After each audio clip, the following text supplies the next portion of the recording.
Shoot करण्यासाठी तुम्हाला location पाहिजे असेल तर ही रील 100% शेवटपर्यंत बघा, कारण आम्ही गांधीजीचे 3 माकडं निघाल्या शूट करण्यासाठी. तर हर हर महादेव मित्रांनो, स्वागत आहे तुमचं आजच्या नवीन एका खतरनाक पैकी ब्लॉग मध्ये. आम्ही तुमच्यासाठी लोकेशन सापडायला जाऊच लागले होत्या, तेवढ्यात आम्हाला एवढा खतरनाक धोका बसला की नाही भाऊ. नेहमीप्रमाणे आपल्या लालपरीचं अमृत समाप्त झालं. बरं झालं जवळच पेट्रोल पंप होता. 50 कोटीचं पेट्रोल टाकून आपण गेले आपल्या लोकेशनला. आपल्या चॅनलला नवीन असल्या तर फॉलो करून घ्या मित्रांनो, नवीन ब्लॉग बघण्यासाठी. ब्लॉगचं होईल काहीतरी आधी हे बघा.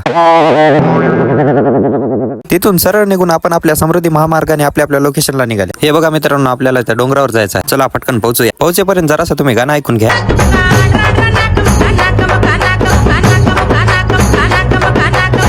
बजाला किती बी ऐकू नाही, एक तर तुम्हाला समजना आणि मलाही समजना. तुम्ही रस्ते बघा फक्त किती टापोटाप ओके मध्ये नंबर 1 आहेत. चला आपला समृद्धी महामार्ग संपलेला आहे, तर फायनली आपण आपल्या लोकेशनला पोहोचल्यात. हे लोकेशन तामसा रोड पाटनूर माळावर अपरंपार देवस्थानला आहे. जर तुम्हाला नॅचरल शूट करायचं असेल तर ओके मध्ये खतरनाक लोकेशन आहे. एकदम भारीचा शूट होते इथं. आम्ही तिथे गेल्यावर मंदिर तर बंद होतं. दर्शन घेण्यासाठी तर खूप लोक आलते, पण दर्शन कोणालाच घ्यायचं म्हणून नाही, कारण मंदिर बंद होतं. ओके मध्ये आपण थोड्या रील ते शूट केल्या नंबर 1 पैकी. चला तुम्हाला एक झाड दाखवतो. असं म्हणतात की त्या झाडातून श्रावण महिन्यात राख निघत राहते. अजून कोणाला काय माहित असेल तर कमेंट मध्ये नक्की सांगा. पूर्ण जिल्ह्यामध्ये जर बेलाची झाडं सर्वात जास्त कुठे बघायची असतील तर इथंच भेटतील तुम्हाला. बघू शकता खूप बेलाची झाडं आहेत तिथं. शूट झाल्यानंतर आम्ही आमच्या घराकडे निघाल्या. इथे एकदम भारी लोकेशन आहे. तुम्हाला जर शूट करायचं असेल तर ओके मध्ये शूट होते. याच्यापेक्षा भारी जर अजून लोकेशन बघायचे असतील तर चॅनलला नक्की फॉलो करा. हर हर महादेव.